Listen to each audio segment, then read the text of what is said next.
ரொம்ப நல்லா இருக்கு. நாங்க 3 வயசுல பார்த்தது.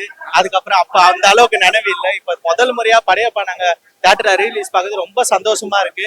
நாங்க ஏன்னா இப்ப 2-3 வாட்டி தான் டிவில போட்டாங்க. நாங்க இது தியேட்டர்ல எப்படா ரிலீஸ் பண்ணுவாங்கன்னு காத்திருந்தோம். ஏன்னா ரீரிலீஸ் பாஷா பார்த்தோம், தளபதி பார்த்தோம், அண்ணாமலை பார்த்தோம். நாங்க படையப்பா எப்படா ரீரிலீஸ் பண்ணுவாங்கன்னு நாங்க காத்துட்டு இருக்கோம். இப்ப அதுவும் தலைவர் பிறந்த நாள், அதுவும் 50வது ஆண்டு விழா, அதுக்கும் இன்னைக்கு ரிலீஸ் பண்ணது ரொம்ப நல்லா இருந்தது. ரொம்ப சந்தோஷமா இருக்கு. இன்னைக்கு கனவு நிறைவேறின மாதிரி இருக்கு ப்ரோ. இன்னைக்கு படத்துல வந்து ஏன் அது வந்து எப்பயுமே ஆல்சோ அந்த ஏன் வழி தனி வழி. அதுக்கப்புறம் இன்னொரு ரொம்ப ஃபேவரட் பார்த்தல படையப்பனோட படைய அந்த டைலாக் வந்து ஆல்சோ ஃபேவரட். அது எப்பயுமே எங்களோட ஃபேவரட். அந்த ஊஞ்சல் சீன் வந்து ரொம்ப நல்லா இருக்கும். ஆனா அதுல டைலாக் இல்ல, ஊஞ்சல் சீன் நல்லா இருக்கும். அதே மாதிரி ரம்யா கிருஷ்ணா வயசானாலும் அழகும் ஸ்டைல இன்னும் ஒண்ணு விட்டு போலன்னாங்க. அதுக்கு தலைவர் தேங்க்யூ கூடவே பிறந்து சொல்லுவாரு.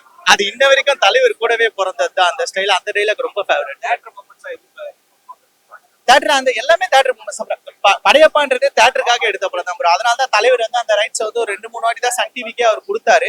அதனால வந்து அந்த தேட்டர் எல்லா சீனுமே தேட்டர், அந்த என்ட்ரி சீன் ஆகட்டும், ஊஞ்சல் சீன் ஆகட்டும், இன்டர்வல் ஆகட்டும், அந்த படையப்பனோட படையப்பாறு ஆகட்டும், எல்லாமே அந்த என் பேரு படையப்பா பாட்டு, வெற்றி கொடி கேட்டு பாட்டு எல்லாமே பக்கா தேட்டர் மெட்டீரியல்னா அது படையப்பா தான். அது ரொம்ப சந்தோஷமா இருக்கு நாங்க இன்னைக்கு அதை பார்த்தது. இனிய பிறந்த நாள் நல்வாழ்த்துக்கள் தலைவா. வாழ்த்த வாய்தில்லை நாங்க வணங்குகிறோம். நீங்க என்னைக்குமே நல்லா இருக்கணும். நாங்க அதுக்கு நீங்க வணங்குற ராகவேந்திரா சாமியும் நாங்க வணங்குற எல்லா சாமியும் நாங்க வேண்டிக்கிறோம். அதே மாதிரி தலைவரோட 50வது வருஷம் இது.